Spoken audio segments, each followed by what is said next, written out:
كلمات مضيئة. كلمات مضيئة.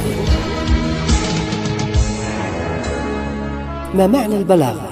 هي مطابقة الكلام لمقتضى الحال. ومن هو أفصح العرب؟ أفصح العرب هو الرسول صلى الله عليه وسلم.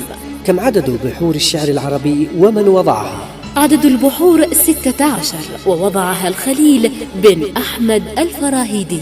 ما هي الكلاسيكية؟ الكلاسيكية مذهب فني يميل إلى الحفاظ على الشكل القديم التقليدي. وما هي الرومانسية؟ الرومانسية هي مذهب فني يميل إلى الحداثة والتجديد ونبذ القديم. كلمات مضيئة. كلمات مضيئة.